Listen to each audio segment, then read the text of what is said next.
All right, hello, welcome. Thank you all for joining. Can you hear me all right? Yeah? If I need to talk louder, just let me know. So thank you all for joining, Slowing Down with Meditation, my first meditation workshop here. Just show of hands, who meditates? Who thinks they meditate? Yeah. So I want this to be a simple introduction to a meditation practice. Whether you're the youngest person in the room or whether you're on the other end of the scale, it doesn't matter. This practice is here to benefit all of us. It doesn't matter if you're a student, if you are a working adult, if you are retired. There is something that this meditation tool can provide us to deal with stress, tension, anxiety. And there's several different reasons that you may have decided that you wanted to try out this workshop. Common reasons: we want to find a better way to manage stress. We want to find a better way to regulate emotions, to deal with tension, to deal with just the weight of life, or just trying to figure things out, which is a great reason to start. Most people, they start for selfish reasons. And this is a good kind of selfishness. It's the selfishness that wants you to find a sense of peace, a sense of happiness, or whatever that reason is that brought you here to this workshop today.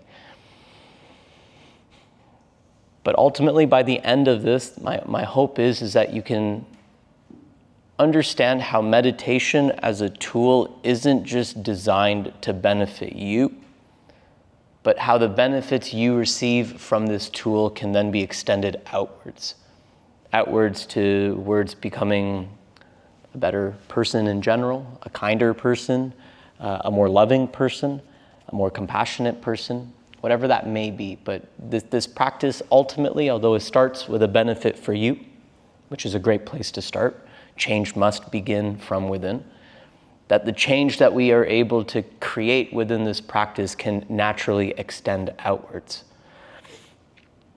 Now, I'm notorious for tangents, so I'm gonna be very strict on my timelines today. I'm just gonna introduce myself briefly, and then instead of talking about meditation to start, we are gonna try our best to experience a meditation at the start, to see just the reality of a meditation practice. And then we'll talk about the things that make meditation the mountain that we've turned it into. The restless body, the busy mind, the reasons that you may have shown up today, and we will learn how to better work with that. So just briefly about me. Hello, my name is Naf. Been teaching yoga and meditation for about 3.5 years at this point. So in my mind, I'm still relatively new to this whole gig of teaching. I was a corporate accountant before this world of teaching yoga and meditation. I had never any plans of teaching. Stumbled into this profession, I guess. Not because I wanted to, but because I found some real value in what I was learning myself. The final push that I guess got me to make this shift was the passing of my very close friend and work colleague, who passed away from an aneurysm at the age of 44. And in my heart, I knew workplace stress contributed to what happened, and it was a very hard thing to reconcile with because I had always planned on remaining in that same path myself. But my ability to use my practices, whether it was a yoga practice or a meditation practice, I find helped me deal with my emotions in a way which was healthy. I'm an only child, so we have a lot of unhealthy habits when it comes to dealing with emotions and stress. So I was able to find a bit of space being a very good word that I can constantly bring back. I was able to create a lot of healthy space to deal with what I was feeling physically, mentally, emotionally at the time. And then a host of other benefits, just feeling a bit more energetic, a bit more alert, a bit more attentive in my day-to-day life when I do stay consistent with my meditation practice. But I would almost say that for the first year that I was meditating, I had no idea if I was doing it right or wrong. I'd follow the instructions that were given. Once a week, I would join a Buddhist monk to sit with him to meditate. This was during the pandemic, so let's consider the summer of 2020 to be that time frame. And practiced, followed along, but it almost felt that the benefits that I was receiving was very surface. You feel a bit calmer, you feel a bit more present, but that's all there is. It's sometimes hard to rationalize why we keep investing time into something that feels so fractional in terms of its value. But then a reality of life hits. And for many people, that is where we can very easily fall into bad habits. Whether it's dependency on substances, whether it's withdrawal from life and escape from life, or whether it's just constant blame and anger and emotional outbursts. These are things that I've dealt with in the past, and that has been a coping mechanism in terms. But there was something, and for each person it's different, but there was something there for me that I had created from a foundation of meditation that allowed me to work through the experience of loss in a mature way, in a healthy way, in a more mindful way. So that was my avenue of really feeling the value and benefit of meditation. And for others, it's going to be something different. So whatever brought you here, I'm glad that it brought you here. I hope that you can find some value in what I have to say for the next 2 hours. And at the end, if you have any questions, I see some of us have brought in books and journals. If you write down any questions and you have them at the end, just please let me know and we can try our best to figure things out. Any preliminary questions before we try a simple 10-minute meditation? Great. So we'll start with that. When it comes to meditating, we often have an idea of how meditation's supposed to look and how it's supposed to feel, but I'll offer alternatives just based on what your body needs. Most common way that I prefer to meditate is sitting down. Because as much as we practice a lot of meditation, and it could be that we practice laying down, you can't lay down everywhere, but you can always sit somewhere. And so sitting, if available in your body, is accessible. We can sit up against a wall. We can sit with legs crossed or both legs extended. That doesn't matter. But if we have discomfort in a seat, that is where laying down becomes introduced. The Buddha had identified 4 postures of meditation, and we work through all 4 in our daily lives. Laying down, we start our days. We start when we first wake up laying down as we get out of bed, and we end our day laying down before we go to sleep. After that, posture number 2 is a seat. So from laying down, you would naturally sit up. You don't just spring up, you would sit to then stand. Sitting being a very common posture that gets used in meditation practice because most importantly, it allows the alignment of the spine. Allows for a bit more of a free flow of energy, and just anatomically speaking, it allows for space around the diaphragm, around the rib cage. Standing being the 3rd posture of meditation. So sometimes when we stand around, it's unbearable, so we pull out our phones, we distract ourselves, but standing being a very common posture of meditation as well. And then the last one being movement. And that can be extrapolated into just simple walking. It could be extrapolated into a yoga practice, but all 4 of these are applicable postures of meditation when you need them to be. So for the context of us doing our practice today, whether you choose to sit, whether you choose to lay down for the time being, that is entirely up to you. I'll let you figure out what feels best. I'll just mention a few points. If we're sitting down, choices are there. Hands can rest on your knees, hands can rest in your lap or on your legs. Doesn't matter in terms of that, finding some comfort there. I'm sitting on a cushion. You may sit on your bolster. I use blocks underneath my knees. I have very bony shins, so my feet often fall asleep if I don't do that. So you have plenty of options when it comes to that. We need fan on. You're okay? Okay.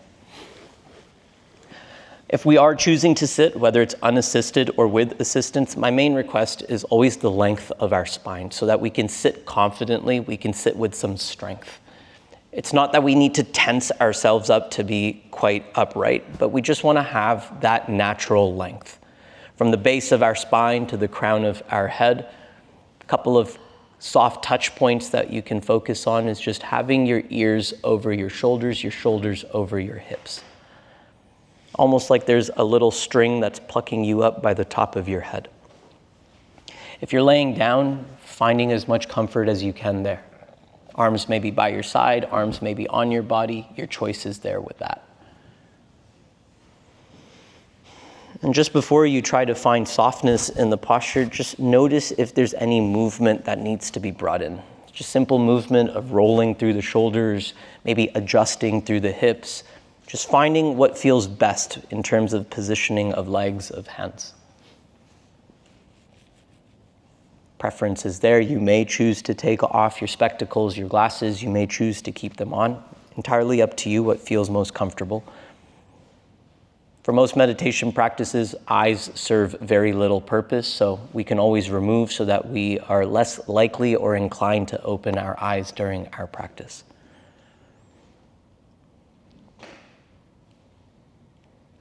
So we give ourselves just a simple minute. No need to focus on how you're breathing or anything of the sort just yet, but just bringing awareness to your posture, feeling connected to your seat, feeling connected to the ground.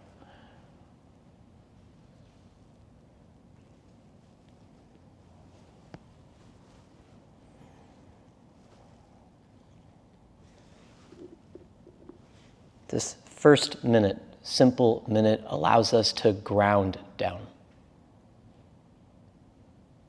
to shift our mind's awareness into our bodies.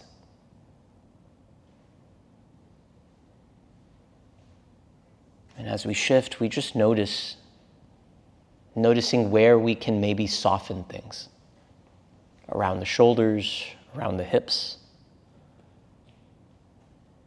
Checking in with the muscles on your face as you relax your jaw, relax your cheeks, relax your eyebrows, your eyelids, relaxing your forehead.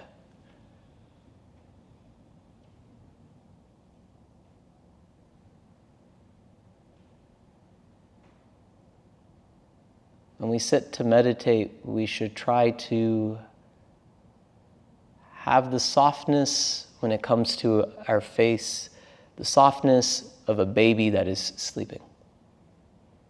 No care in the world,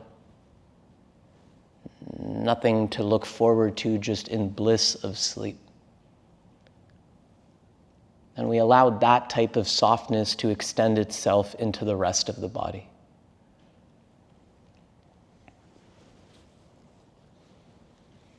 So as we settle into our bodies, let's take a few moments to notice our breath. Within a meditation practice, there's 3 common areas that you can connect to your breathing. Most commonly, we connect at the tip of our nose, feeling the breath as it enters and exits our nostrils. Just feeling a simple rhythm. So as you're breathing in, you feel breath enter your nose. And as you breathe out, you feel breath exit your nose. The breath itself doesn't need to be forced in any special way. Doesn't need to be controlled, doesn't need to be manipulated.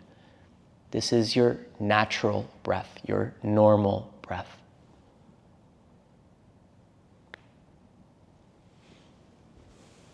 And for most of us, breath can be felt here. For some of us, the breath is felt a little bit lower in the body. It could be the area around the chest, or for others, the area down towards the belly. Now, it's not that we need to find and feel the breath in all 3 of these spaces, but we're just identifying which of the 3 we can feel most clearly.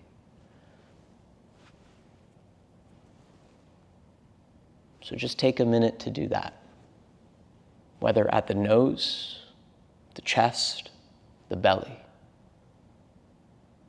Creating a connection to your breath, a connection to what's known as our anchor.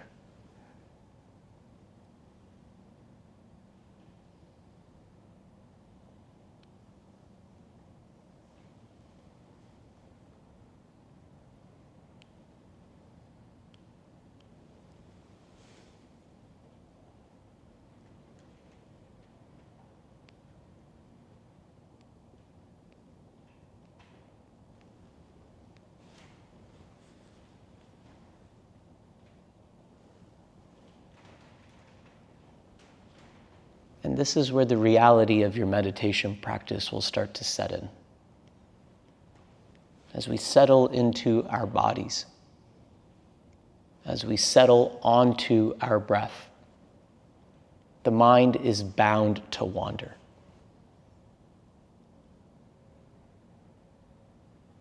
We have to accept that distractions will come up. From the sounds of things, it might be raining outside. So we're bound to hear rain dropping up overhead. So the mind may wander to that.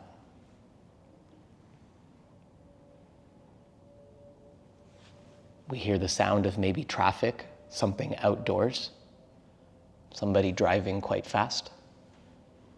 And once again, mind may wander to that.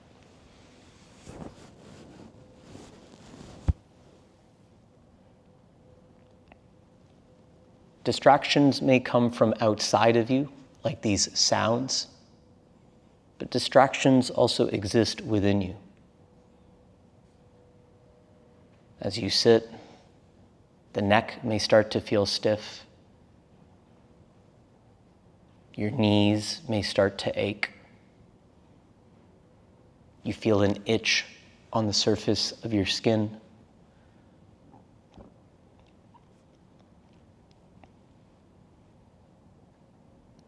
That random thought pops up of, what am I doing here on a Saturday afternoon? Whether the distraction is within you or outside of you, it makes no difference. We acknowledge distractions. We create a little bit of space, so we breathe with them. And then we slowly let them go, allowing our energy to return to breath.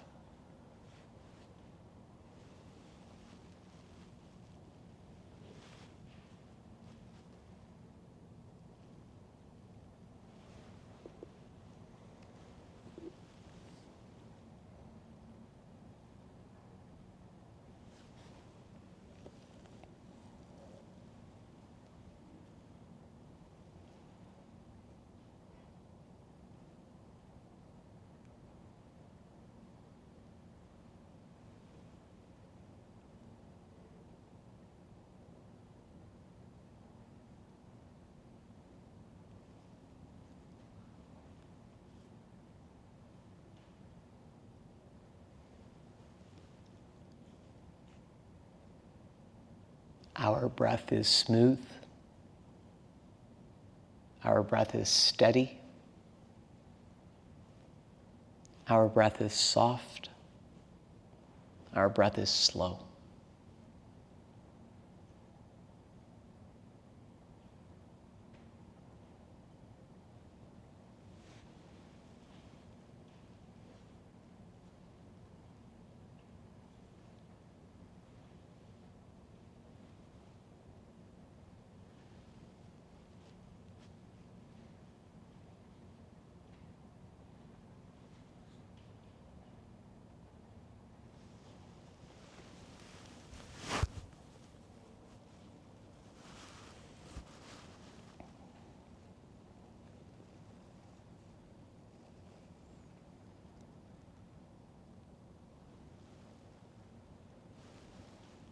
When it comes to working with distractions, please try to understand that the moment you notice your distraction, the moment you notice that your mind has wandered, is a moment in which you are practicing mindfulness.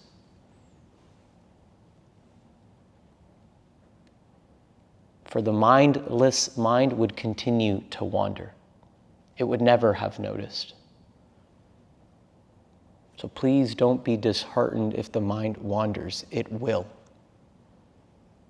We don't have to judge it. We don't have to be upset by it. We acknowledge it. And we just come back to breathing as if nothing ever happened.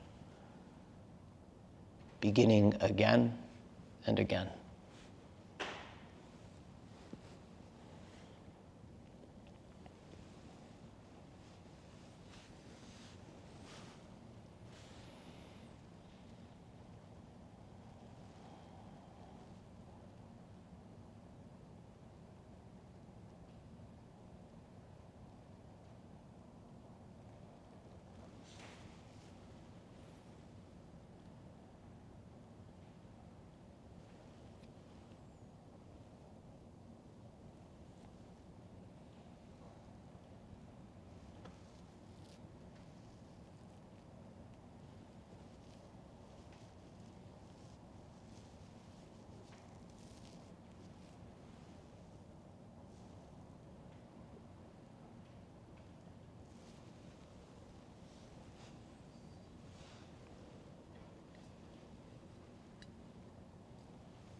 keeping our eyes closed as we approach the end of our meditation.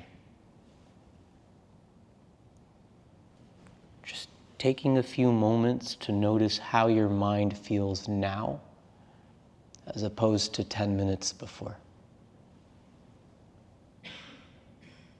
You're not seeking out an answer, you're not trying to figure anything out, just noticing if anything has changed over the course of 10 minutes.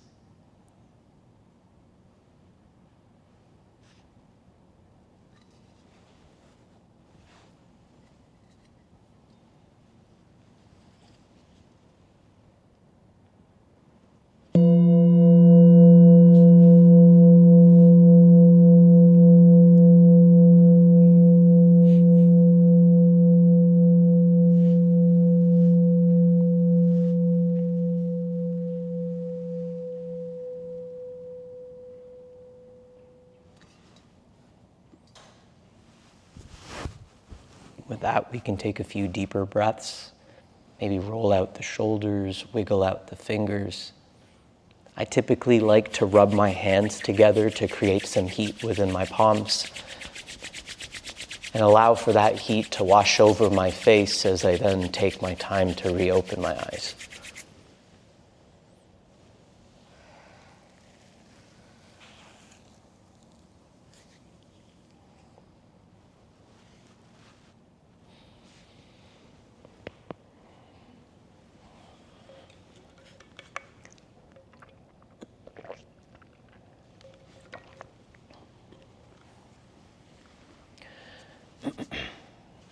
So we just take a few moments to reflect.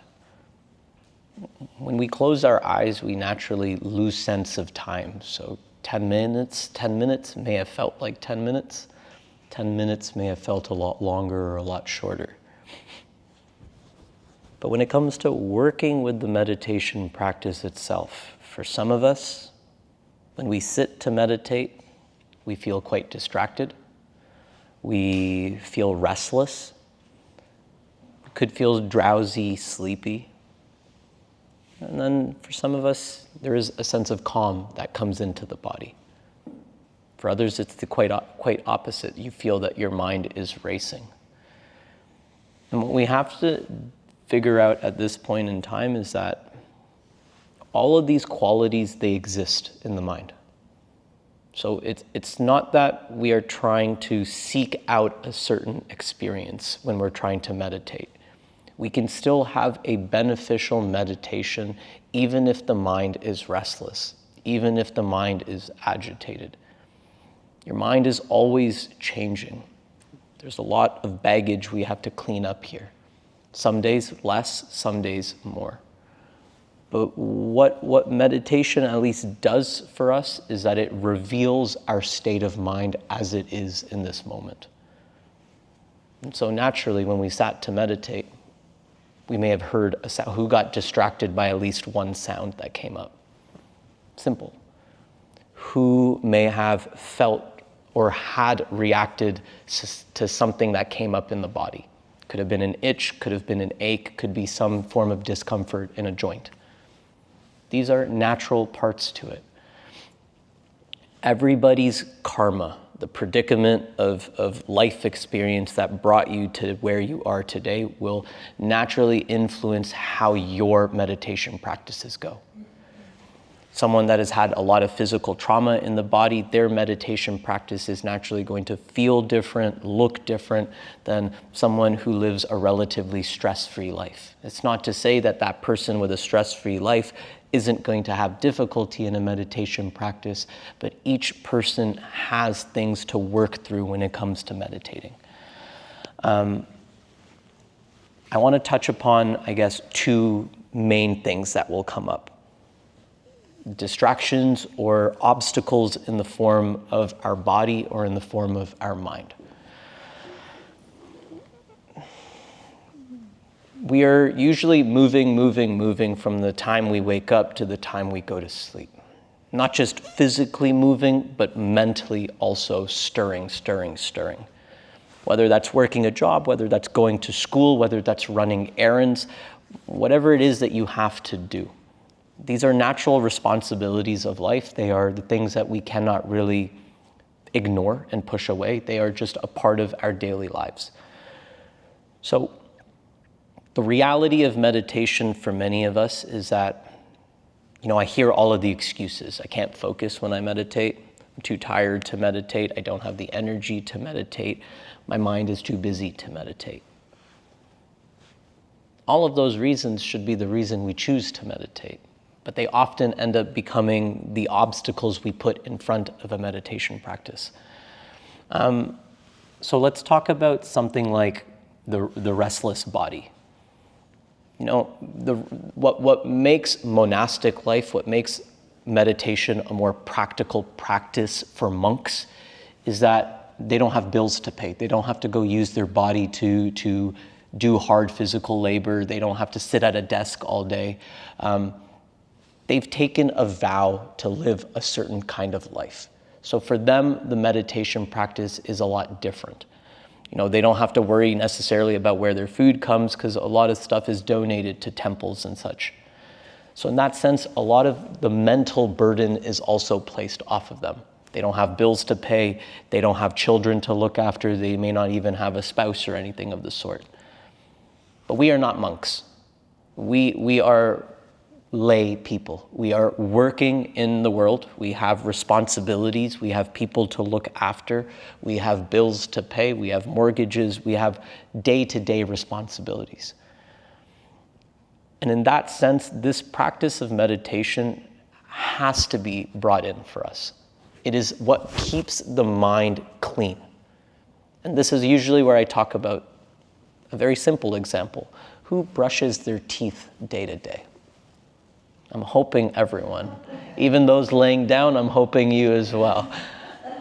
Okay, so let's assume we brush our teeth 2 to 3 times a day, anywhere from a few minutes here or there. We can go without brushing teeth. We could go a day without it, go 2 days without it, a couple of days without it, few days without it, a week without it. You'd still be able to speak perfectly fine, but something would start to surface. Something would start to come up. And you may not notice it, but everybody around you would. Namely, no doubt, it's your bad breath, but you might have some stuff stuck in your teeth and all of that kind of stuff. But we can come to this understanding that brushing our teeth on a daily basis is something that we do to take good care of ourselves. It is a hygiene practice. It is a daily hygiene practice so that our mouth is free from plaque of food and all of that kind of stuff. I tried to paint meditation in a very similar light, in that meditation is a tool, just as the toothbrush is a tool. Meditation is a tool that we use to keep our mind clean. Clean from the stress that we carry on a day-to-day basis, even if it's a little bit of stress. Even if you eat just a little bit, sometimes you need to brush your teeth.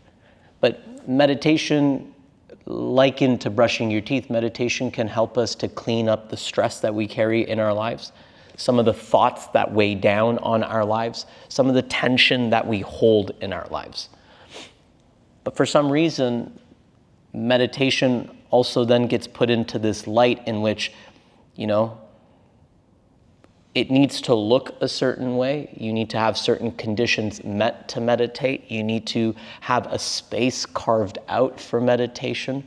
And we end up complicating meditation as a practice more than it needs to be. All we are doing in the simplest reality of a meditation practice is that we are sitting or laying down or standing or moving and breathing. And this is where the breath is such an important tool that we use for a meditation practice. Our breath is our anchor in our meditation practice. Our anchor is what we can always come back to. The anchor itself doesn't move. So when we wander away from our breath, the breath is still there. You don't hold your breath when the mind wanders. Your breath doesn't disappear. Breath is always there. It is always coming in and out. It is entering, it is exiting. You are receiving, you are releasing. Breath doesn't go anywhere. But what we're doing with a meditation practice is that we are trying to develop an intimate relationship with the breath. We are observing our breath with as much clarity as we can. And every so often, we go from having 100% of our attention on our breath, and it could literally just be for 1 or 2 cycles of breath. That may be as long as you could last to start. And having given 100% of your attention to your breath, that itch comes up.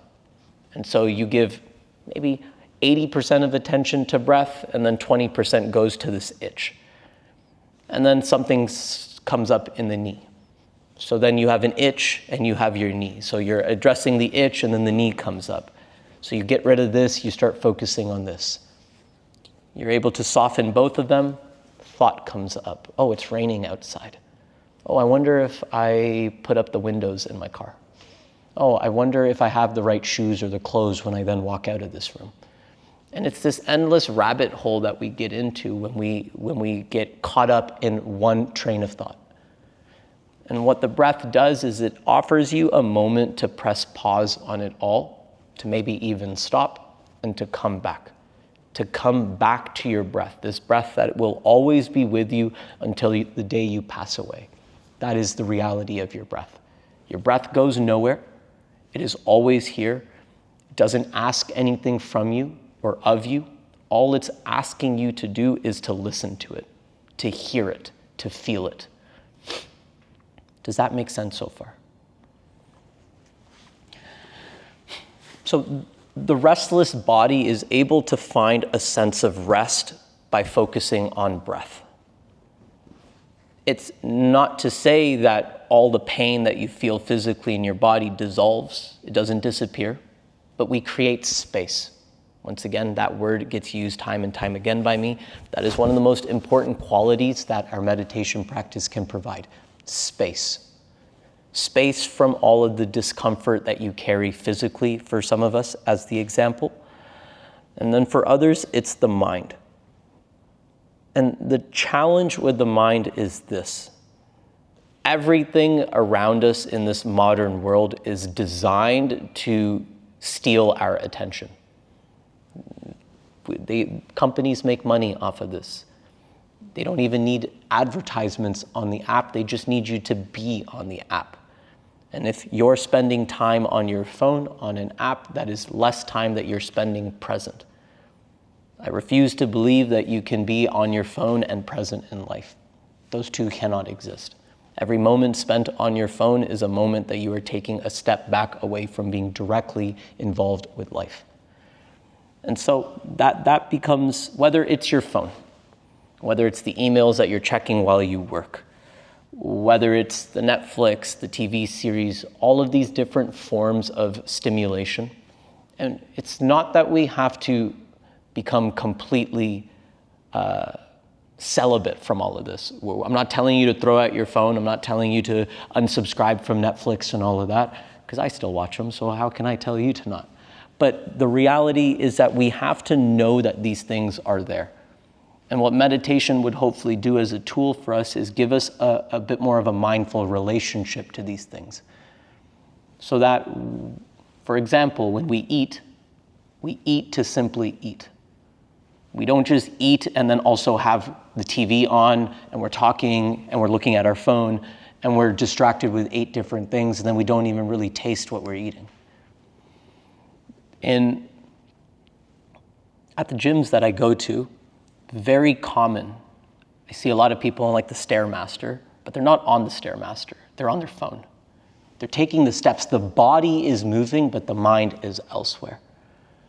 I see people when they're stuck in line at the grocery store, line at a coffee shop.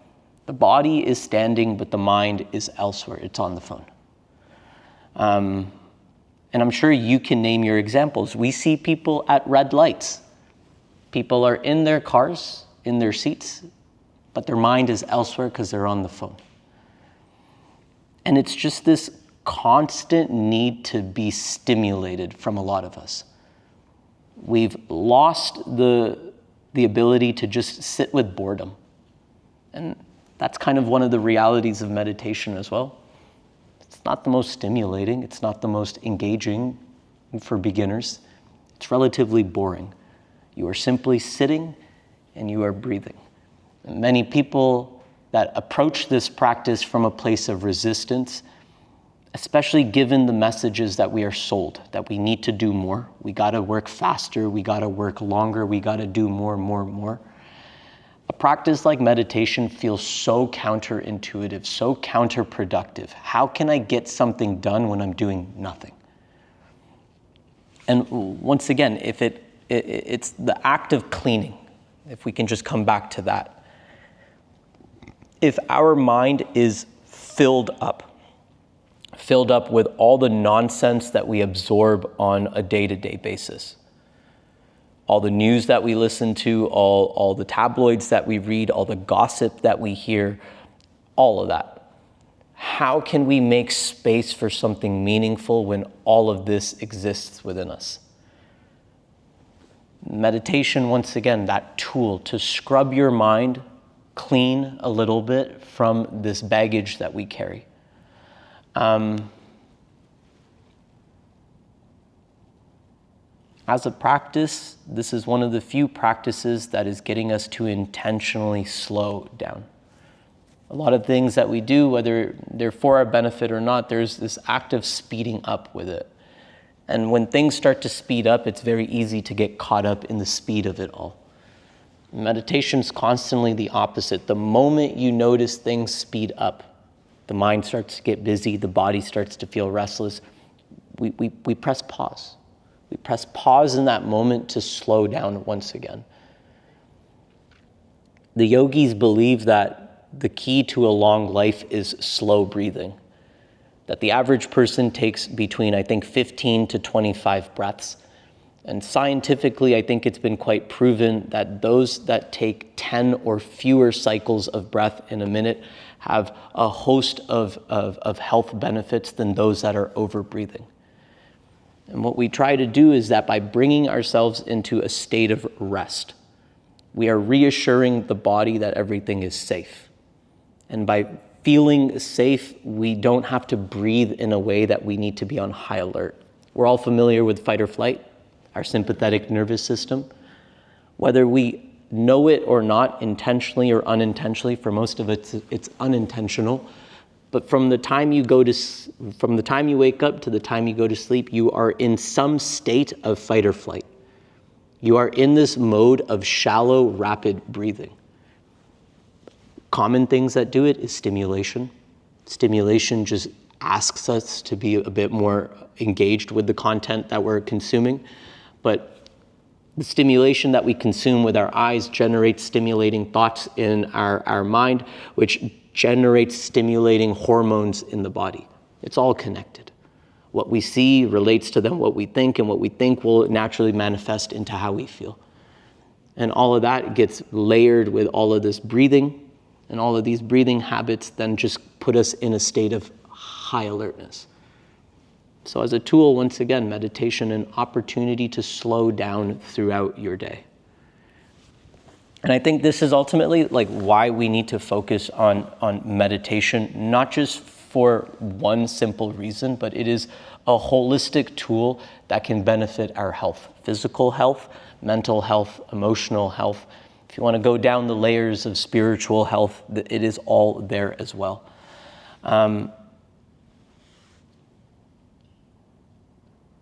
Our mind, as I just said, it is constantly reacting to stimulation. And what meditation as a tool does is it creates space between stimulus and response. For most of us, the moment we see something, so we can just talk about just any of the vague stuff that we see on the news. The moment you see it, whether it's an article, whether it's a visual, whether it's a headline, whether it's from someone or directly from you seeing it, the moment you see it, there is not even a moment of processing before the reaction starts.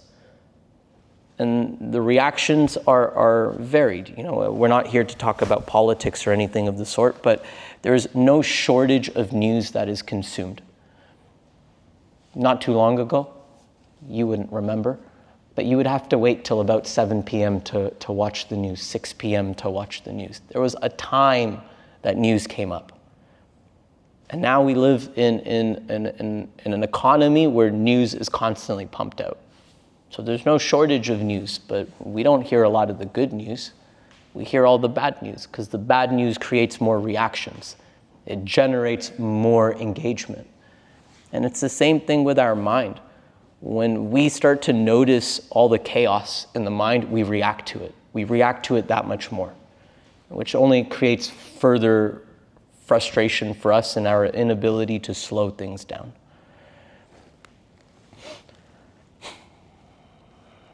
So far, everything understanding? So far, okay? Any questions so far? Okay.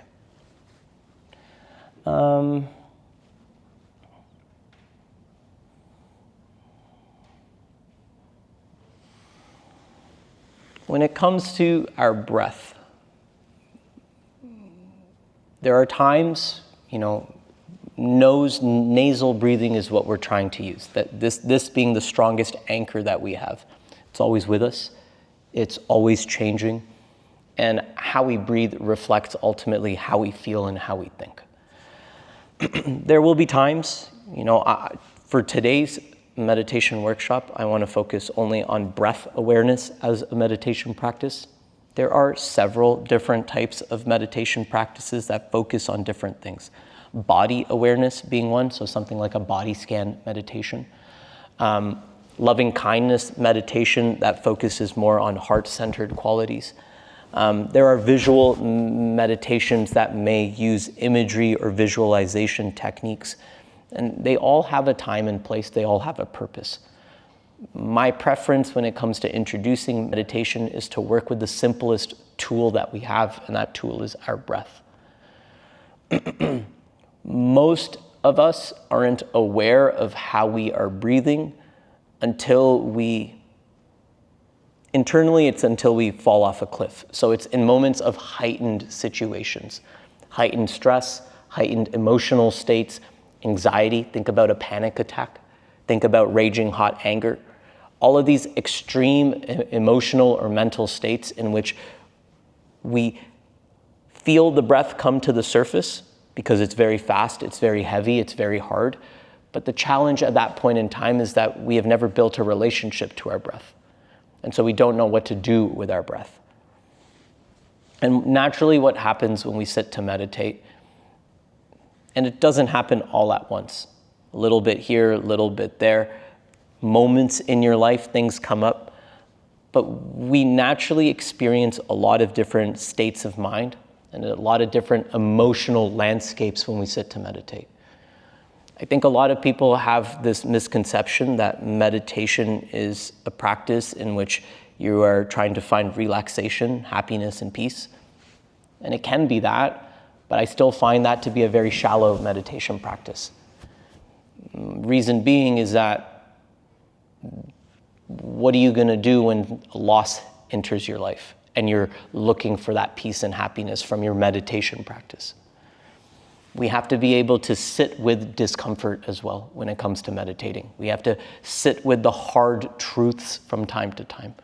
And the simplest hard truth that we're sitting with when we're sitting as beginners is that the mind is constantly moving. That the mind is constantly moving and that the body is somewhat uncomfortable when we sit to meditate. And so the hope being is that we don't develop a relationship that's built on resistance to the mind or the body when we're sitting. We have to learn to accept it. Now, I cannot relate, but the analogy that I try to use is that women, you would definitely be able to relate. A pregnant mother would not be upset at her unborn child for symptoms of morning sickness. I would hope not. That is just, maybe, who knows, right? But that is the nature of a process that is unfolding within you. It is not the baby's fault, but this is within you. And no matter the discomfort that it presents itself with, There is a mindful way of working with it. There is a kind way of still being kind to the child within you that is being carried, irregardless of the symptoms of throwing up and sickness and all of these kind of things. When it comes to us sitting to meditate, all of these things come up, these thoughts that we've had long buried, these emotions that we've maybe also buried, things occasionally come up to the surface. And we have to learn to skillfully work with it.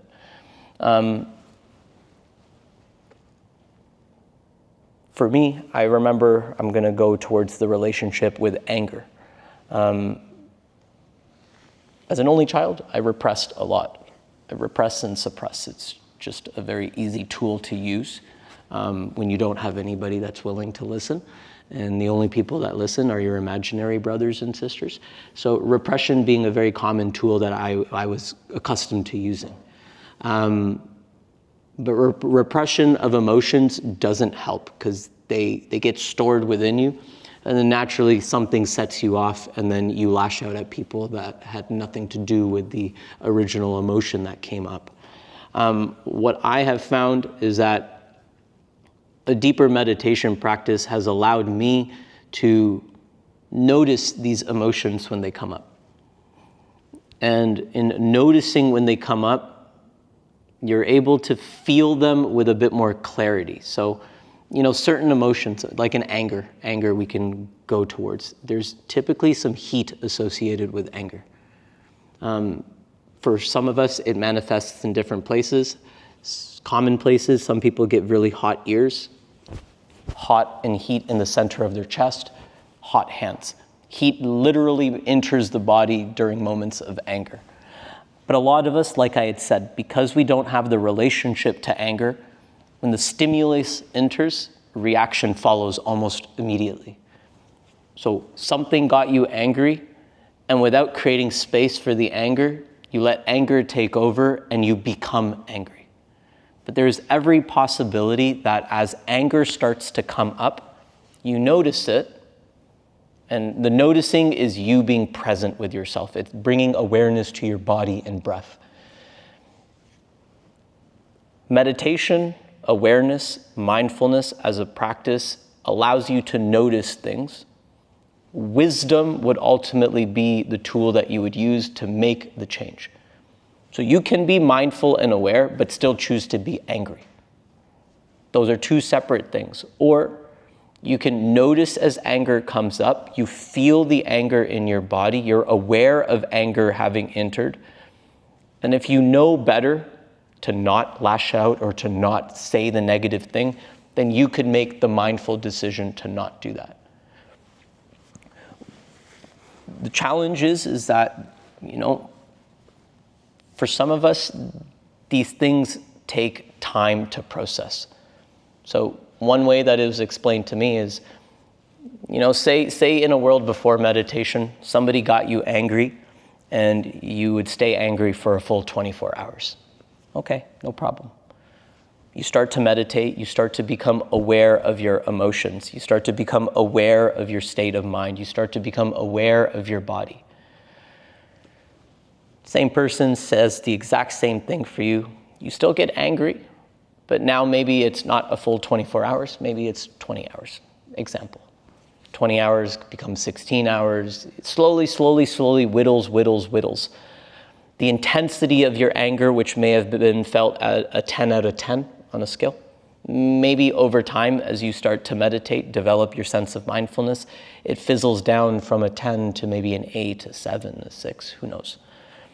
And then every so often, person gets you angry, and the mind that is developing this sense of awareness, it can eventually reach a point where it can already play out the next 24 hours. It's gone down that loop so many times. And there's every possibility for you to say, it's not worth my time. It's not worth for me to spend my energy to be this angry for this long, because it's happened in the past. My response hasn't been healthy in the past. So this time, maybe I don't get angry. You still have to do something about it, but there's a mindful way to do it. You can confront the person. You can write about the issue. You can take the high road, as we would try to call it. But the space that you create doesn't just open up all at once. The space that we create with meditation is slow. It takes time. I don't encourage you to do what I do. You're happy to do it. You can go spend 10 days in silence once a year, as I do. But for the average person, we will find a pocket of meditation time.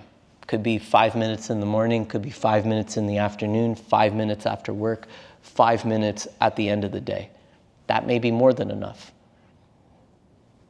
One unique place in which a case study was done for meditation, and it always escapes me the name of the hospital, but what they did at this hospital was once every hour, over the PA system, a bell would go off. Every hour on the hour. Just a simple bell. And the request was, because they had trained the staff beforehand to meditate, every hour on the hour when they would hear this, at their next available moment, they would close their eyes, breathe for 1 minute. 1 minute of mindful breathing. And they found that just that simple experiment was able to boost morale, was able to regulate emotional health of the nurses, the doctors, the surgeons. It had a host of mental benefits, emotional benefits, physical benefits. And in the simplest way, it's the ability to create space, like a buffer of space between the ending of 1 hour and the start of a new hour. For most of us, the day just blurs. For the simple fact that I had mentioned that from the time we wake up to the time we go to sleep, we are just moving, doing. And in this hospital environment, emergency room environment, ICU environment, chaos. Chaos every moment, who knows? Could be a busy day, could be a stressful day. And person one may just be starting their shift, and through no fault of their own, a patient dies. They still have 14, 15, 16, 17, however many hours they might have on this incredibly long shift. And it's not to disregard the humanity of what has happened, the loss that has happened, but you still have to be there fully present with each other patient that you meet or each other person that you interact with. And so that little bit of space, 1 minute of space, they found was enough to provide some form of benefit for these people in this environment. And for us, I'm not telling us to sit 10 minutes, 20, 30 minutes. Sit with a time frame that works for you. 3 minutes to start, no problem. 1 minute is all you can find, no problem. Sprinkle in 5 minutes throughout the day, here and there, great. Over time, the hope would be is that if you can enjoy the act of sitting and breathing, the act of doing nothing, that you do eventually prioritize it a little bit more. I can't teach you to meditate. I can teach you to be mindful. That is a distinction that has to be made. Meditation is something that you teach yourself to do. How that works, though, is by you being mindful of your breath, mindful of your body, mindful of your state of mind, mindful of your emotions. And if we can bring awareness to these things, then naturally a meditation unfolds from that. Because when we're mindful of these things, we're not really trying to change anything. If I'm mindful of my breath, I'm not trying to change my breath in a way. It may happen by becoming more relaxed. The breath doesn't get forced to change, it just naturally changes. By relaxing the body, we're able to find a bit more peace in the body. By noticing the baggage that we carry in our mind, if you have that sense of wisdom that this doesn't benefit me for the time being, things naturally change on their own. You don't need to be a force of change. Change naturally unfolds around you. And so if anything, as much as this is a workshop based around meditation, My true, honest belief is that what I'm trying to instill within you is just the idea of what it means to be mindful around all of these different things. Mindful of breath, mindful of body, mindful of your emotional landscape, mindful of your state of mind. And if you can do that, then there's every possibility that you can remain mindful throughout your day. That it's not just that, okay, I have my 10 minutes to be mindful. I'm going to do that now. And now I'm going to go through the rest of my day, but I'm not going to bring any of that benefit with me. It doesn't serve a purpose.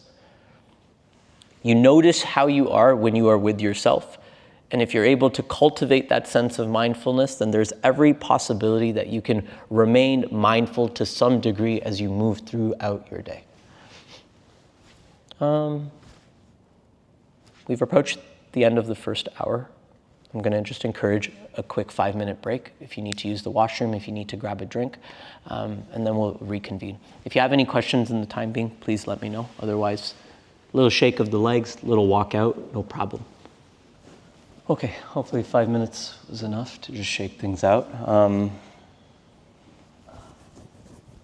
We're going to try a second meditation after having done this first hour. Just a quick simple recap of some of the simple things to remember. Our anchor for our practice is our breath. The anchor is the tool that we are using to bring our attention back. So time and time again, the mind wanders, which it's bound to do. Noticing the mind wandering is mindfulness. Otherwise, we would remain mindless, that we would allow the mind to continue wandering. Having noticed the mind wandering, we've become mindful.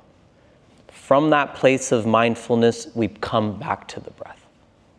Practice is simple in that sense. It is frustrating, no doubt, that we have to spend so much time coming back. That every few seconds, every few breaths, for example, you're just coming back. And it almost feels that your whole practice has just been one of just starting over, which is natural. That is fine. Over time, you build the foundation in which that space of time that you stay with your breath becomes longer. And that the energy that it takes to come back to the breath becomes less. So you stray less away from the breath and you're able to stay longer with the breath. These are objective things that you would be able to measure over time. The wandering mind for beginners is very strong at the start. Buddhists call it the monkey mind. And I say it's the monkey mind drunk off wine, having been stung by a scorpion, swinging from vine to vine. It is crazy. It is all over the place. And over time, we are able to slow down the energy of the mind, the restlessness of the mind, to the point where the hope would be is that you're able to just enjoy being with your breath.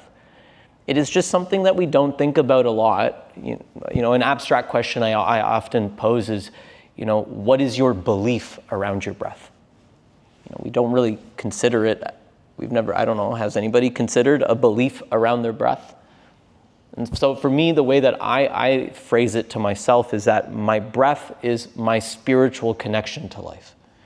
That without my breath or my connection to breath, I am simply a body that moves and I'm a mind that thinks. I can make it to the end of the race, which is death. I can make it there by just being a body that moves and a mind that thinks. But my breath is that connection that allows the body and mind to exist in the same space together. Because otherwise the mind is somewhere, the body is somewhere, but they're usually not at the same place at the same time. And breath is that very powerful anchor that's able to create a relationship between the two, body-mind. Does that make sense? So it's very much emphasizing the importance of why we are using with our breath, or why we are using our breath, and just simply what we are doing with it. We stay with it for as long as we can. We slip away from it. We don't panic. We don't become upset. It's not a inability of yours that you haven't been able to stay with your breath. It's nothing to be frowned upon or frowning upon. You just come back. There's no need to add additional stress into that experience. If it happens, it happens. You come back, you start again. When it comes to just the reality of meditation, no two meditations will be the same because the mind is always changing day after day. So we cannot get hung up on the one time we have a great meditation. And it may just be that a great meditation in this context is a meditation in which the mind wasn't distracted as much. So you're able to enjoy being with your breath. That makes meditation enjoyable. When you're not starting over time and time again, when you don't have to keep inserting 25 cents to try again, but you can play the game for a bit longer. But there's no guarantee that, the success of one practice will carry into the success of the next practice. Success is success. The fact that you sat again to meditate, that is success. But we understand, as I had said, that even if the mind is restless, even if the body is fatigued or tired, even if all of these things exist, your meditation practice can still be imperfectly perfect for you. It can still have a lot of benefit for you. Space is there to be made. So the restless body that enters a meditation practice may be less restless by the end. The drowsy mind that began a meditation practice may become a bit more alert and attentive by the end. The wandering mind that began a meditation practice may become a bit more focused and present by the end. There are a lot of ways for us to work with all of the obstacles that we are bringing into our meditation practice. Some people think I'll start meditation practice when I get all of these things in order.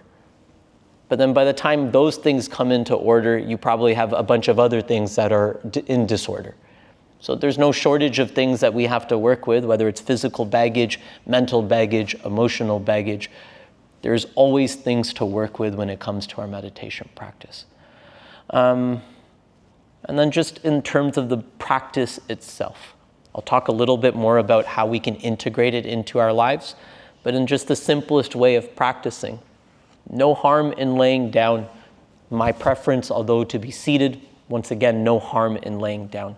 We want to be able to find comfort. We're not trying to torture ourselves sitting. So if we need to sit in a chair, no problem. If we need to lay down, no problem. Certain meditations, they're done slightly better laying down for beginners, like a body scan, for example, would be terrific laying down because you're able to take up more space, bring more awareness to the body parts. Sometimes a mind that isn't sharp enough, when we sit in a body scan meditation, things get blurry down here. It's hard to sometimes differentiate one part of the body from the other. But for most meditation practices, finding comfort is priority number one. That's why we have all these tools. That's why we have our bolsters, our blocks, the walls. They are there for you to use them. And for most of us, we aren't used to sitting upright. As kids, yes, we got introduced to chairs, and then it dwindles away. So over time, no doubt, your back is going to be able to remain seated. For my silent meditation retreats, for example, you're allowed to sit in chairs, but you are requested, you cannot lay down there. So you have to sit cross-legged. You can't extend your feet out in the direction of the teacher. You can do it off to the side if you want, but for up to 10 hours a day for 10 days straight, you are sitting to meditate. For the first 4.5 days, the body is just exponentially increasing in tension. And then something happens. It's just a different meditation practice that gets introduced, but you start to feel the layers of tension melt off your body. What that reveals to you in some sense is that some of the discomfort we feel is physical. Can't deny that. But for each layer of physical discomfort or pain that comes into the body, the mind throws its own layer on top. And the mind wants it to feel so real, and it convinces you, and it does a really good job at it. But when you start to work with your mind, you realize just how much unnecessary stress, tension, and additional baggage the mind puts onto the body. That's a conversation for a different time, for a different style of meditation technique, no doubt. But just in the sense of us working, when it comes to creating space, we just realize how much this smothers the space that we have, the mind. And if we're able to soften the intensity of the mind, slow down the speed of the mind, and just overall create a bit of space from how much energy this thing demands from us, we are able to find the things that we are looking for. Namely, like the sense of contentment, the sense of peace, and a little bit of joy. They're all within us. We look outside, but we don't need to look far because it's all inside. It's just that the stress of life, the baggage that we carry ends up burying these things within us. And the hope being that with a strong meditation practice, as we start to clean away the plaque in our mind, the baggage in our mind, that we're able to see these things rise to the surface. Gardening being a very good example. All we are trying to do here in this sense is create the conditions for wholesome qualities to arise. The peace that we're seeking, the kindness that we're trying to cultivate, the goodwill that we want for others and ourselves, just the sense of mindfulness. We are cultivating it by creating conditions for it.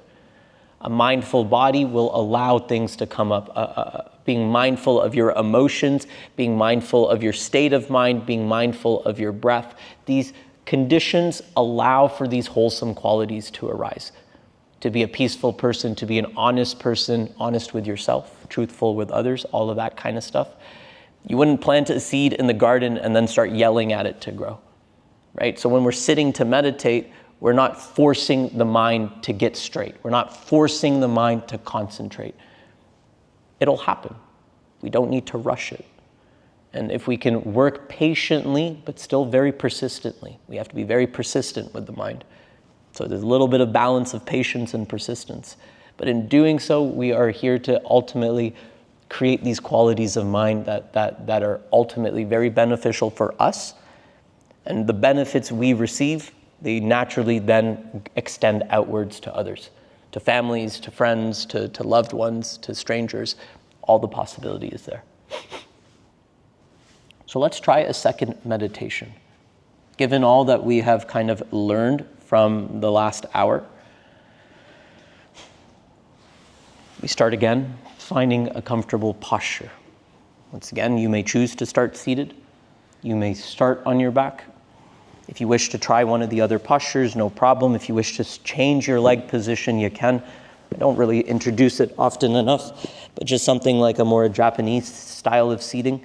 For some of us, this is more comfortable, more preferable. Choices are there. You have your options to play with.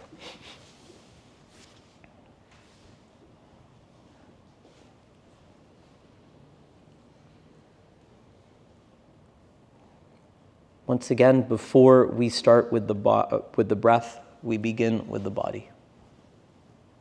We settle ourselves back down.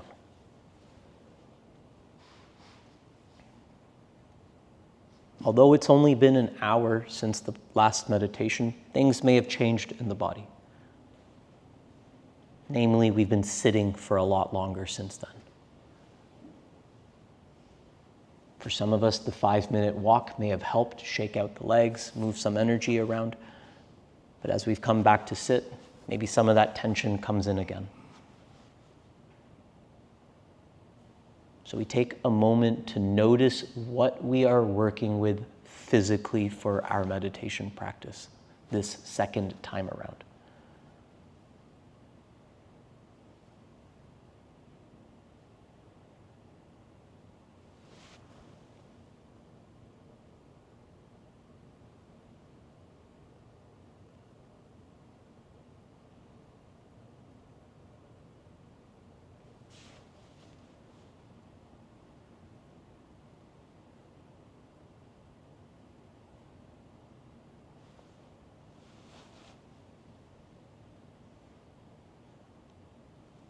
And as we allow the body to continue softening and settling, let us once again bring awareness to our breath.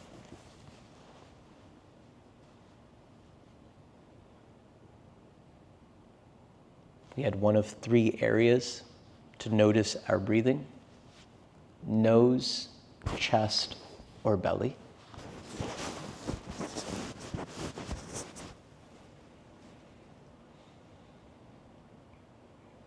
connect to the area where you feel your breath most clearly. Nose, chest, belly.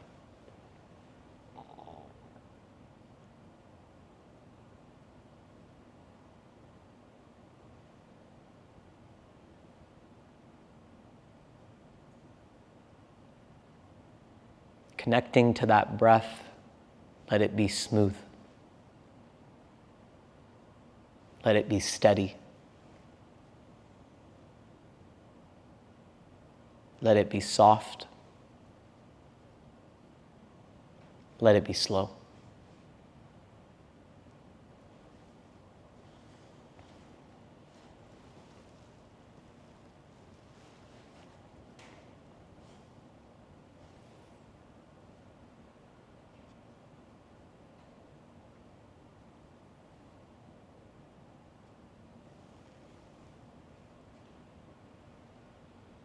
As we sit to meditate, our hope is that our mind is interested in our breath.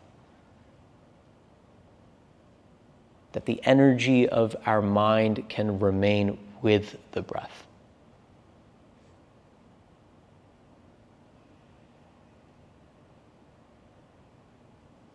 But every so often, as the mind does, it'll wander. Start thinking, start feeling, start fantasizing.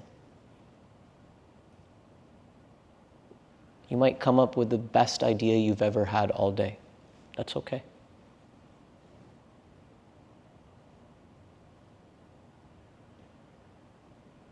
We don't need to be judgmental towards thoughts or feelings. We just set them aside with the understanding that they will be there at the end if you need them. But while we sit to meditate, we focus ourselves on just that one thing. Breath coming in, breath going out.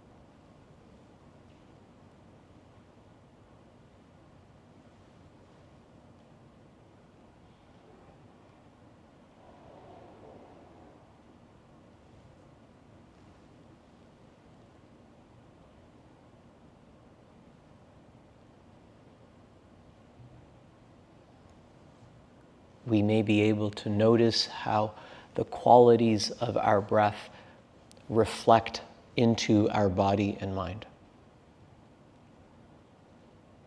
How there is every possibility for your soft breath to invite softness into your body.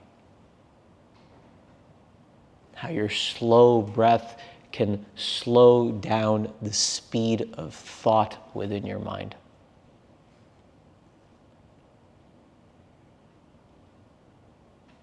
How your steady breath can steady your focus onto your breath.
And if you ever feel like you're becoming lost in your practice, lost in a train of thought, a train of emotion, you just remind yourself of what you are doing.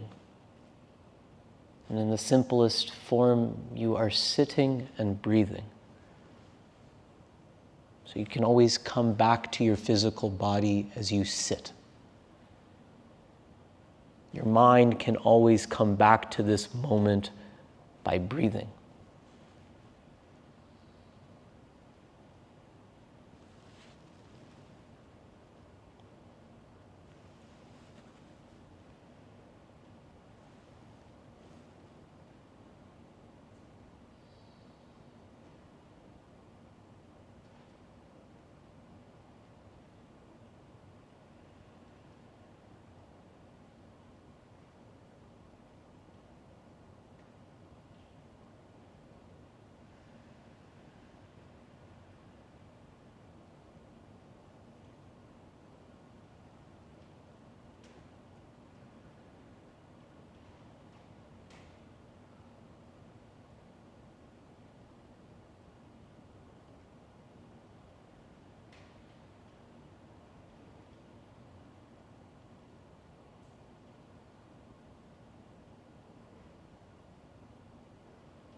The quieter our mind becomes, the more we can hear our breath.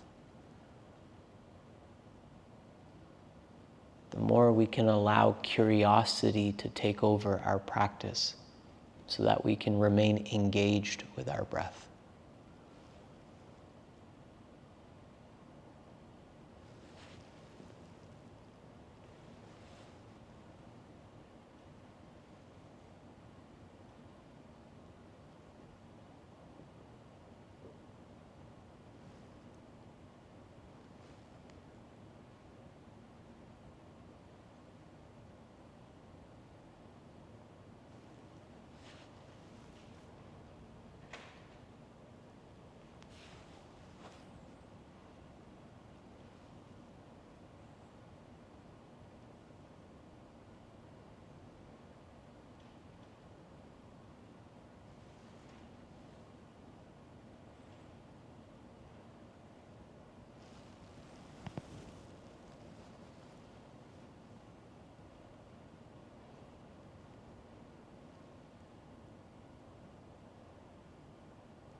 Smooth breath,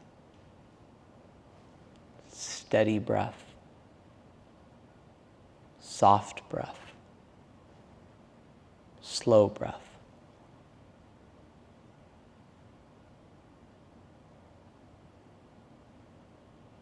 No problem to solve.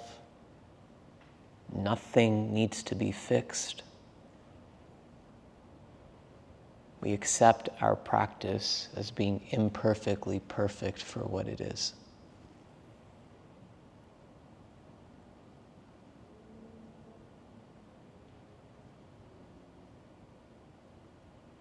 Each breath carries with it all the joy and happiness you could need. If you are attentive enough, you will see it, you will feel it.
Once again, just before we come to the end and open our eyes, take a few moments to check back in.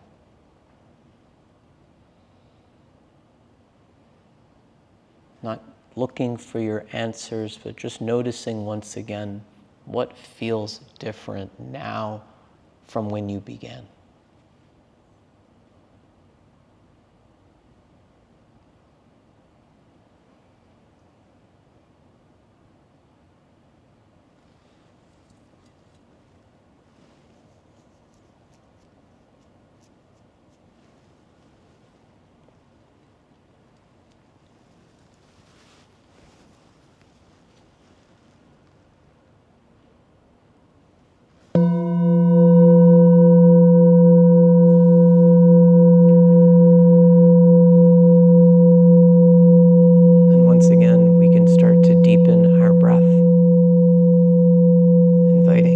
Soft movements into our bodies. No need to rush. And if you'd like to rub your hands to create some heat and allow for that heat to wash over your face, then please do so.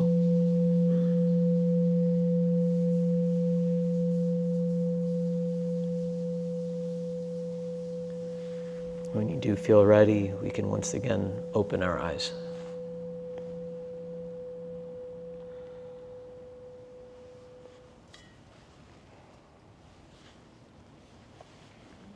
Just take a moment to hold the space that you've created.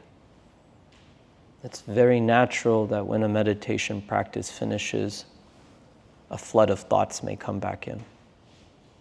Observe them, sure, but try your best not to get attached to each one that comes up. Hold the space that you've created.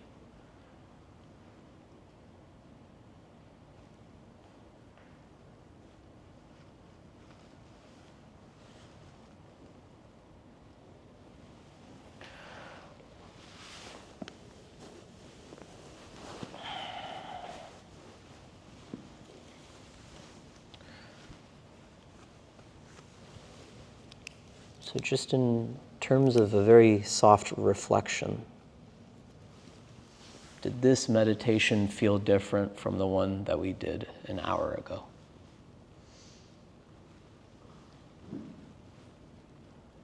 We're nodding, yes. Would you like to share what felt different?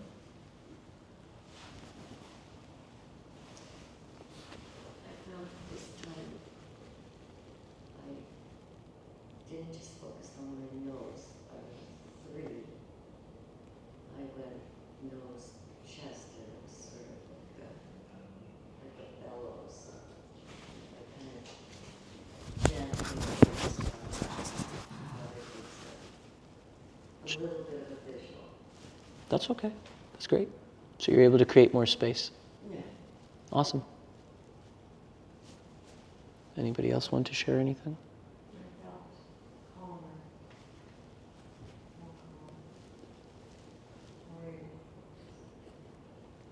Do you think anything contributed to that sense of calm in particular?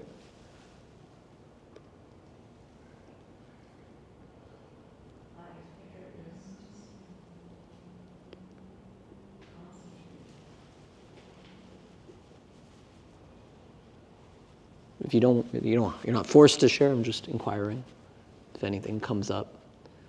And just comparing the first 10-minute meditation we did to this second 15-minute meditation that we did.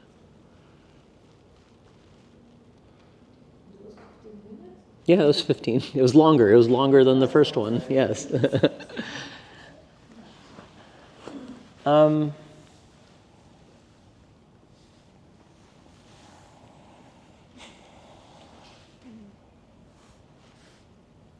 Simple things. Some of that calmness could very naturally be the concentration. Could also just be the environment of arriving first, all that energy that gets brought in. There was a lot of noise, there's the settling, all of that. And then, at least with the first meditation, the first 10-minute meditation, there may have been some uneasiness, some anxiety of, oh wait, we're getting right into it. He hasn't even really talked about meditation, he's getting us to sit for 10 minutes. Whereas now that we've tried it once, second time it's not as daunting. So understanding a little bit more of what to focus on and what to orient our energy around the second time around, it becomes a little bit more manageable. It becomes a little bit more practical. Like I had said, the excuses are always there. The common ones of, I don't have the time, my mind is too busy, I'm not good at meditation, I can't sit still. These are 4 very common ones that get brought up. But we realize at least a couple of things.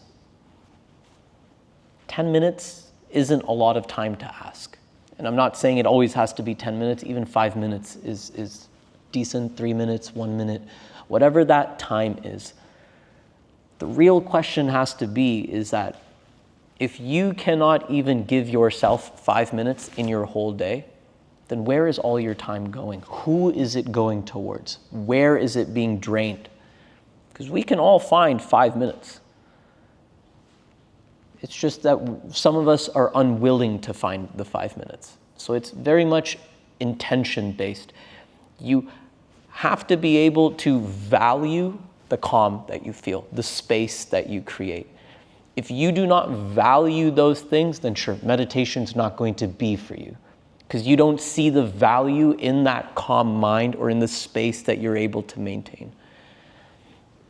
But then the hope is at the start, we are cultivating some of these qualities because they're not the most readily available for us to exhibit. We may not be the most calm person until we meditate. And so by meditating, we become a calmer human being. The hope being, though, that you remain with a meditation practice long enough that you naturally become a calm human being. And in that sense, your meditation practice becomes less about creating space and more about holding space. That despite all the chaos of the world, you don't let all of that chaos, wash over you to steal away your peace, to steal away your happiness. So we come to these practices sometimes with that intention of wanting to find these qualities. And there's nothing wrong with that. The peace, the happiness, the contentness, the calm, the regulation of emotions and stress. And from being very disciplined with the practice, it happens. That by working with your mind, by working with your emotions, by working with your breath and body, these qualities arise. And then, as beginners, it requires a lot of upkeep to maybe keep them going, because we realize that the calm that we feel from our meditation practice lasts maybe an hour, being generous, for example. And then after an hour, somebody cuts you off in traffic and then you're giving them the finger and honking the horn and all of that, right? The possibility is there. But the hope would be is that over time, that the qualities that you cultivate within a practice like this remain with you. That they remain with you for an extended period of time or for a longer period of time. And that over time then, your meditation practice becomes just more of like a maintenance practice of your mind. It is a daily hygiene practice in that sense. Right now, a lot of us have to go into dental surgery for the mind. We have a lot of plaque buildup, a lot of stuff to clean out of our mouths. And so naturally, the first bit is hard. There is a growing pain around it. There is the discomfort around having to sit with this mind that is so loud, so busy, so fast, so restless. But then once we've started to clean things up, if we keep a daily practice out of it, then we're not overwhelming ourselves to clean each time, but it's just a little bit at a time, a little bit at a time. So in that sense, if we want to take this practice and apply it into our lives, simplest way to do that, I highly recommend a meditation in the morning before you ideally leave your bedroom. so that before you take on the busyness of your day, that you can do so with a clear mind. It doesn't take away from all the workload you might have to do when you step out of your bedroom, when you step out of your house, but your mind is a bit more primed for that to happen. So, you wake up, use your bathroom, do your morning rituals, your routines, all of that, but spend 5 minutes to just check in. That check-in of a 5-minute window can help you figure out a lot of things. One is you check in with the energy level of your body as you sit to meditate. Did I sleep all right? Your body will tell you, it will give you some feedback. Is there anything pressing on your mind at that point in time? Is there something that you maybe haven't let go of from the night before or the day before that may be weighing on your mind at this point in time? If there's something that you can do about it, great. If there's nothing you can do about it, it's helpful to know that so that you can put it aside until it's time to deal with it. But in that sense, when you then move into the rest of your day, you're not doing it with all of this baggage that's weighing you down from yesterday, last week, last month. Because we've probably all met someone that there's just some energy around them that feels heavy, in the sense that there's something weighing them down, whether it's something weighing them down on their mind, something weighing them down in their heart. There's something that is being held onto that person hasn't let go of.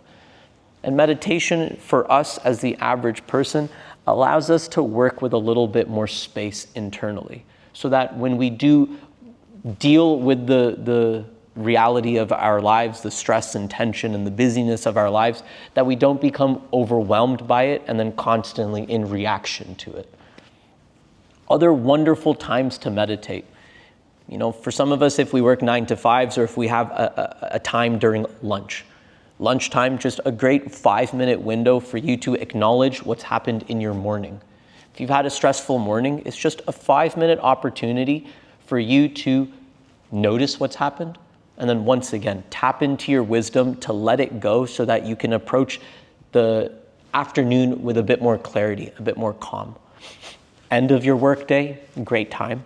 A lot of times, and some of you have heard me say this, but the joke that I make with corporate clients is that you wake up to emails, you spend your day writing emails, you finish your day writing emails, you probably dream about emails. Because at no point do you make a distinction of when your day ends and when your life begins. It is all just blurred in one.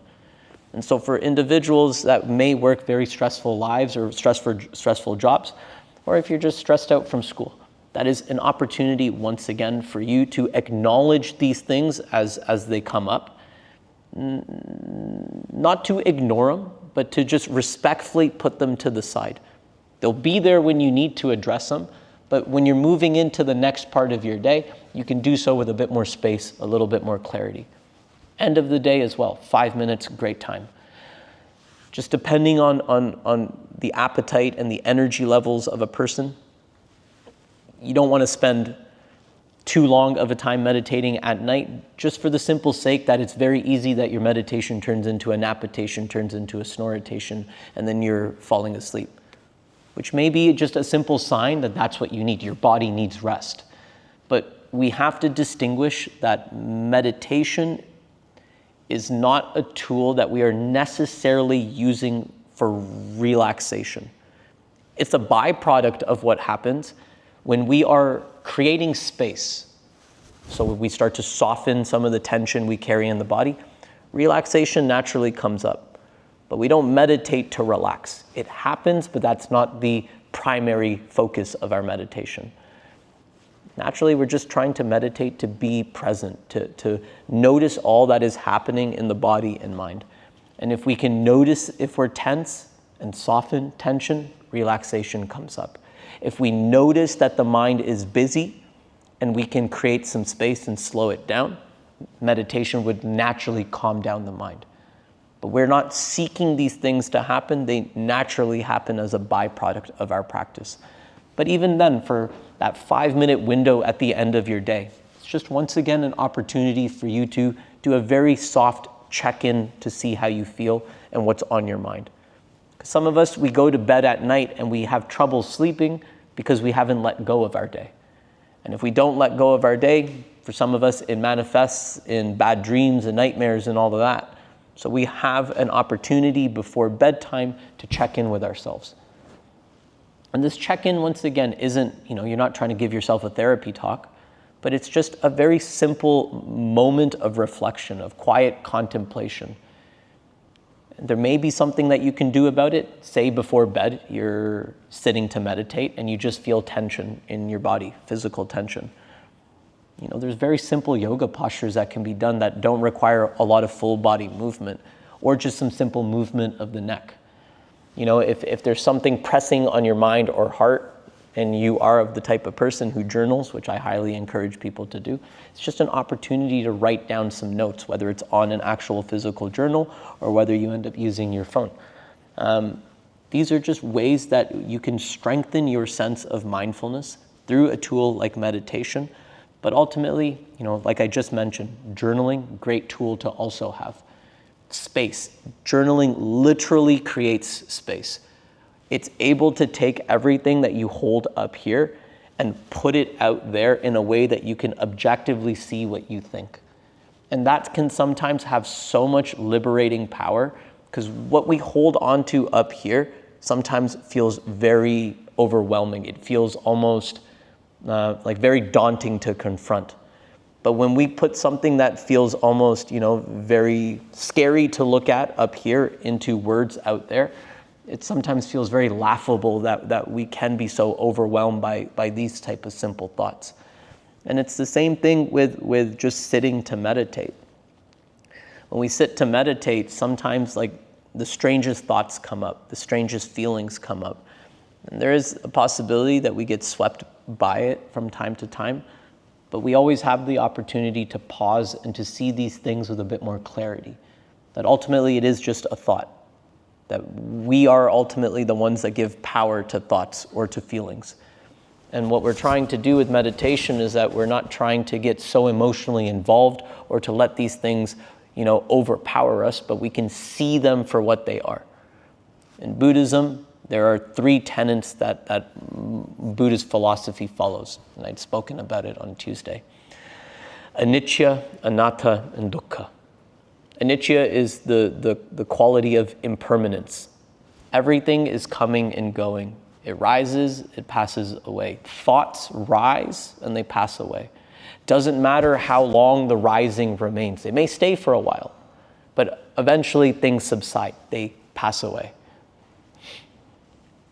They come from nowhere, they return to nowhere. When you are sitting to meditate, are you the one controlling a thought coming up and going away? Where do they come from? We don't really know, but they are constantly coming and going and coming and going. It gives us a little bit of liberation in knowing that these things come from nowhere and they go to nowhere. We just need to observe that as it happens. These thoughts that come from nowhere and go from nowhere, they are not us. A thought of anger may come up, but you yourself are not the angry person. You may have said something that came from a place of anger, but that anger is not you. So we have a little bit of space that can be created even from very intense emotional outbursts or emotional reactions. And then the suffering of it, the whole rolling around in it, is that for most of us, the resistance around meditation, the suffering that we experience with our meditation, is that it's not going in the way that we want it to go. And for most people, when they sit to meditate, the way they want it to go is that the mind is blank, the body is perfectly still, and the breath is 100% concentrated upon. That'd be like the most perfect meditation. Nothing to think about other than your breath, nothing to worry about physically or mentally, you're just focused on breath. But one little thing comes up and it throws everything out of whack. Like I said, there's no such thing as a perfect meditation. The sooner we can come to a place of acceptance around something like that, the sooner you can start to work with all of the obstacles that come up in your meditation. Any final points here? Yeah, I think if there's one simple thing is that meditation as a tool, sometimes, people are expecting is to have like a grand revelation around a meditation. I'm going to become a brand new person once I start meditating. I'll be honest, I have still all of the bad habits that I've had, There's a lot of them, but here's the difference, the bad habits are there, but I am at least way more aware of when a bad habit starts to come up. As an only child, I can be very petty. And I have to be very mindful when I notice the feeling of pettiness come up. Because there's a part of me that you want to twist, you want to dig the knife in and twist when someone says something or does something to you. But, I've gone down the rabbit hole. I've gone down that loop so many times. It doesn't help. So the wisdom comes in with a meditation practice like this. I've become more aware of who I am as a human being. I'm still a human being and I'm still full of flaws. So please don't put me on a pedestal or anything like that. But each of us, we have a series of life experiences that have brought us into who we are today. And we're not trying to ignore those things. We're not trying to get rid of those things. They've made us who we are. But we have to be a little bit more aware, a little bit more conscious that some of the things that we end up doing come from a place of reaction, or just childhood events that have shaped us into who we are today. And we may just not be aware of all of those things. So this practice of meditation, it just offers us this opportunity to be a more awake human being. Buddhism says that before we become enlightened, we have to wake up. Because the reality is many of us are asleep. Asleep in the sense that we are reacting to everything that happens. We are blind in that sense. We are ignorant in that sense that, what we think is us doing the thing is rather just the mind reacting to things. And this practice of meditation allows us to notice these habits that have formed us into who we are. The thoughts, the experiences, the conditioned habits. And as we start to wake up, we have every possibility of remaining as that person that we are, or to wake up to become a more mindful person, to just be a bit more of a human being in that sense, to be more present and more awake. I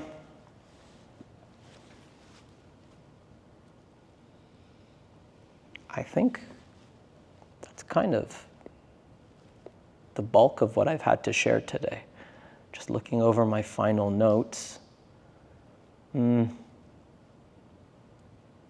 there any questions? I always thought, like from Shavasana, I always try and do a deeper breath, sort of into my body and out, and I didn't do any of that today, and I don't know whether the type of breathing matters in any way, shape, or form when you're trying to meditate. So how it's been explained to me, the question just being, how should you breathe, basically, is in meditation. Your natural breath is what has been explained to me. So if your natural breath starts soft and slow, or slow and shallow, that's okay. That's okay. That's perfectly fine, because that is the breath that you would then be working with. If over time you start to get more relaxed in the body and the breath naturally takes up more space, that's fine. But we don't have to have any influence over the breath itself. That's a great question to ask, because then your meditation practice becomes a breathing practice. Yeah, because certainly that's... And we have to differentiate the two. Okay. Meditation tries to have no control or influence over the breath itself.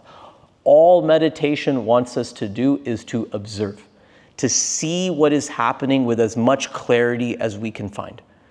So when we're sitting, we are very much aware and we are observing of how we are sitting. And the sleepiness enters, so we may not notice that we start to drift away. We start to lean back, the chin starts to tuck in. I've sat next to people that, end up being like this at some point in their meditation. Are they meditating? I don't know. I don't know. To me, I don't know. But they might be. They might be, but their body has just gotten so relaxed, so soft that it happens. I've sat next to people that meditate and they are, there's so much something going on that there's a lot of shaking happening. We're just trying to observe. And the same thing with the breath. Breath can be soft and slow at points, and then other times a very intense emotion comes up, a very intense thought comes up. Your breath is going to react to that. Your breath will react before you may even notice it with your mind or body. The breath may start to panic itself when the thought of something intense comes up or the feeling of something intense comes up. We're just noticing. Because the relaxed breath, I noticed, it is shallow, like you said. Yep. And it doesn't mean that I'm not aware of trying to breathe in different ways all the time. That's good for my body. Correct. And my mind. But I thought, no, I'm just going to focus on what you said. And it was very different than what I normally do. So here's just one additional thing I'll say. The more subtle your breath becomes, so the softer it gets, the slower it gets, the shallower it gets, the sharper the mind needs to be to stay with it. Because to feel the breath down here, relatively easy, because there's so much more sensation of body expanding and contracting, the depth and length of your breath. But this is a really big area to focus on, which in that sense, easier to do. When we start to, like in my silent retreats, we start with this area here, triangular area around the nose. And all we're asked to do is feel inhales and exhales in this area. Day 2, we start to feel the inside of the nostrils. So you feel the breath entering and exiting only through the nostrils. Day 3, this area here. The base of the nostrils, the entrance of the nostrils, the base of the upper lip, this small triangular area. But this requires a very sharp mind to focus on. This is why you wouldn't want to necessarily meditate outdoors with such a sharp mind, because you would have a very tough time discerning what is your breath versus what is the air coming in. But if you ever feel that you're, starting to drift away, no harm in taking a few deep breaths just to reestablish connection, but then allow that connection to get soft. Good question. Yeah, I don't have much else to say. I just hope that over the last 2 hours, you've been able to learn a little bit of something. If you have any questions, please let me know.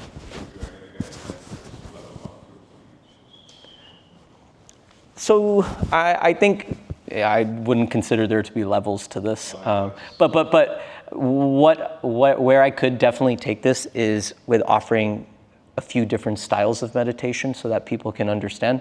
I talked about a body scan today, but we didn't go through a body scan. Just so that you can understand what it's like to have a more complete inner body experience.